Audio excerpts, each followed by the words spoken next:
Greetings, everyone. I'm really glad to see you all today, finally, tonight, actually, at another episode of Unscripted Stuff. And before we get to today's topic, I prepared you a really hot cup of tea. And I'm not kidding, it's really hot because it's kind of cold outside where I am. So, yeah, please enjoy. But I'll place it near you. Like it's really hot. I don't know if you can see the steam. No. Okay. Because winter is finally here. And I'm not just talking about any winter tale, but the very special winter atmosphere of eastern part of Ukraine with actual frozen dirt, lack of sunlight that adds a nice little touch to overall feeling of eternal dread of the industrial zone where I live. So yeah, let's enjoy the weather and get to today's story. You won't believe what I found recently when I was kind of sorting my old stuff, trying to make some semblance of order in my desk drawers. Can you believe what I found? This is a real relic from the past. Just look at this. Oh, come on, focus. Those who know, they know. Did you ever have a Sony Walkman? Are you old enough like me to have a Sony Walkman in the past? I know my real childhood dream was a CD player from Walkman, but I only have this MP3 and you can see by the amount of scratches and all sorts of dirt and grease and all that marks that it's been through a lot. And I haven't turned it on for over a decade, maybe even more, like it's really old. And I thought that it is dead, actually, but too many time has passed and battery probably be dead. Yet still, I decided to give it a try. I plugged it into my PC to charge it a little. Of course, it was dead, but after what seemed like a few hours, it actually came to life and it still works. So I wanted to have a look at what music is actually there. It had, if I'm not mistaken, 4 gigabytes of memory, which was hell of a lot back in the days. So yeah, it has this little nice USB port, not port, but I believe this connector. And here went the headphones jack. I had the Porta Pro, a real classic, and another classic. And I believe that Porta might be still alive somewhere, but it's beaten to half death state.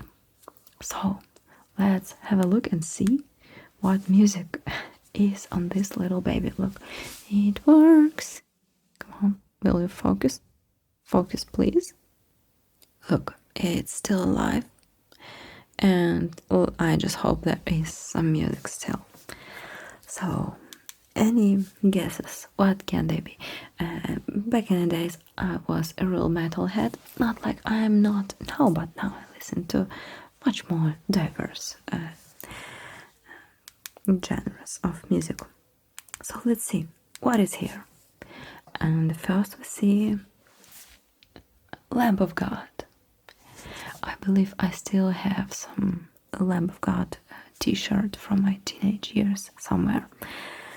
Alright, and actually it cannot display a really long file names, so I won't be able to actually read the names of the albums because it will take ages to just wait until the name of the album will slowly crawl into this tiny teeny screen. Let's see what else is there. Violent Soho. I can't even recall. Oh, I remember that band. I really love the song Jesus Stole My Girlfriend. The song Jesus Stole My Girlfriend aligns really well with the song Jesus Built My Hot Rod. So Would you agree to such exchange? Jesus steals your girlfriend or boyfriend for that case, but instead he builds you a hot rod. Let me know in the comments if that will be a good deal for you. What else do we have here? And this looks like 20 stones. I believe it's 2004 album Potterfield. I can't even recall a single song from there, but I recall I really love this band. Alright, what else do we have here? I see. Ooh. Just look at this. Disturbed and Godsmack. These were my two favorite bands of the time, and I'm still a fan of only one of these. Can you guess which one I still love? Which one of these I love more, let's say? Yeah, so which one is my favorite? I give like 3 seconds. Let's play again. Godsmack or Disturbed? Which one? And if you suggested that I like Godsmack more, you are wrong. Disturbed are my favorite, and the reason for that is that I visited live shows of these both bands, and these live shows took place maybe like in about a month from one each other or so. And one of them left a good impression on me, and another one left me terrified, exhausted, and never wanted to visit any live gigs ever again. So here's the story. I visited live shows of Disturbed and Godsmack within maybe a month, one from each other or so. So the impressions were fresh. They took place in the same club, so I could compare them. And since the club was all the same, the differences, I figured, depended on the band, or probably most likely someone who organizes all this live stuff for bands. So imagine a really small club where stages isn't that high. So if you're short like me and I'm under 160 centimeters, I don't know how much it is in feet, burgers or white bald eagles or something like that. Yeah, you can try calculate yourself. But I'm really short, like real freaking dwarf.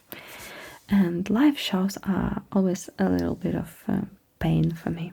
And still I go there just to suffer.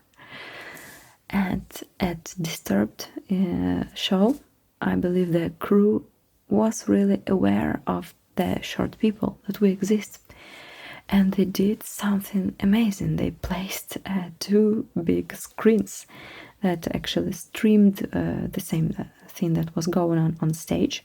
Sometimes even some close-up shots on musicians. And it was a real blessing for me, because I have pretty poor vision and I didn't see a lot because of the people in front of me. So these screens were a lifesavers for me, so to speak. And this club had issues with ventilation. I don't know why. Maybe just try to save money, like by not turning on the AC units and making people suffocate.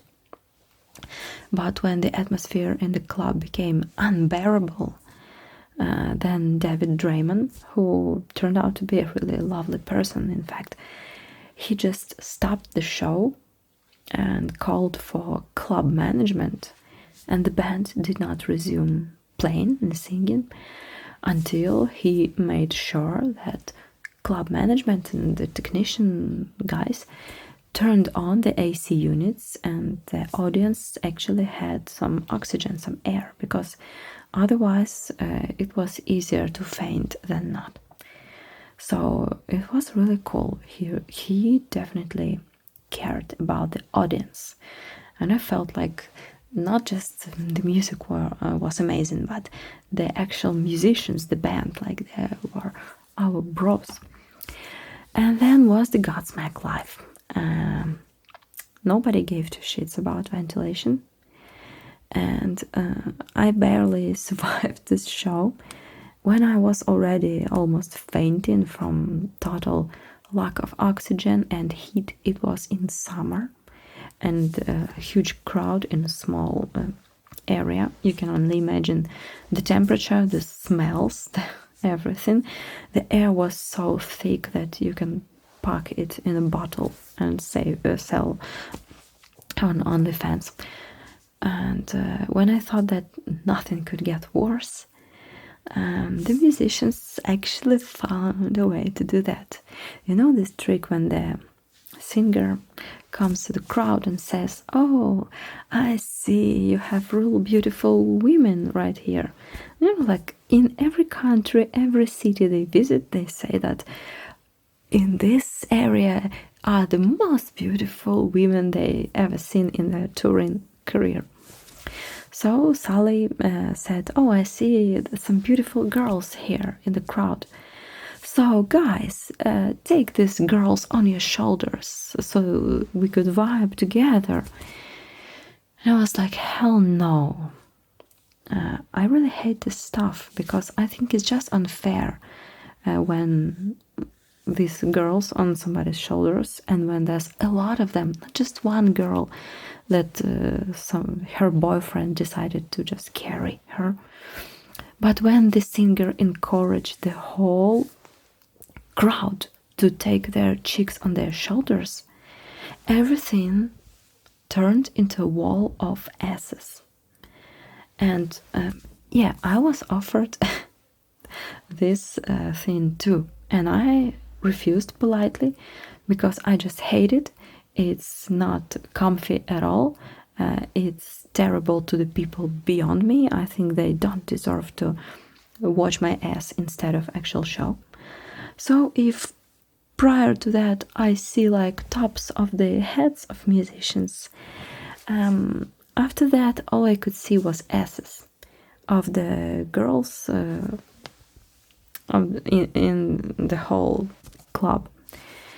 Yeah, so I figured they kind of might have had some program, some standard tricks, and they did not deviate from those, not even a bit. So I didn't see practically anything. The famous drum battle went completely above me, literally. I didn't see it. And yeah, overall, after the gig ended, I remember I just went outside, bought a bottle of water and poured it on myself to cool down because the heat was just unbearable. Anyway, I've shitted enough on Godsmack Band. Music is still cool though, but I'll never come to their live gig again. Let's see what else is here. Disturbed Godsmack. The Axis. Oh yeah. You know that the band Axis actually reunited recently? If not, you should check out the new stuff. Or no, if maybe it's one-man band. No, doesn't matter. Just go to some YouTube or something and check out the new songs. They are really cool, just like the old times. What else is there? Red Fang. All right, I recall some music videos with beer. That's all I can recall about them. And what else is here? That's all. Doesn't look like too much for something with 4 gigabytes of memory, but that will be all. And it also have this, let me show you, it also have this radio function. Come on, will you focus? No? I will just leave the shot. So yeah, when's the last time you actually voluntarily listened to FM radio? Not just because a taxi driver turned it on or something. I know. I haven't listened for that for ages. And I started to recall all the music players I had throughout my life. And I also remember that prior to Walkman and maybe some other few cheap MP3 players of that time, I even had a cassette player or tape, I don't know how to properly name it, and it ran on batteries, which was really inconvenient. Batteries were expensive in my area, so I didn't get to enjoy this player too often. But it gave me a thought that the very culture of listening to music for many people might have changed in recent decades, because back when I was a kid, I used to listen to music albums properly. Like, I bought the cassette or maybe CD. I went home, there was no internet, nothing. I had a lot of free times on my hands, and I just turned on this album and listened to it again and again and again, without some opinions on the internet, without ratings, without already knowing some short fragments of the songs because they were overused in some reels, TikToks, and you name this short videos garbage. And yeah, just like that. So I could enjoy the music and make my own unbiased opinion about it. And right now, for me, it all came down to just some recommendations on streaming music services that usually offer me like random songs, one from each musician or band. And I even heard that some musicians actually encourage people to listen to albums properly. Don't turn on any shuffle, any suggestions, any radio stations, or whatever the name of that feature is in your music streaming program, and just listen to the albums as they were designed, as a concept.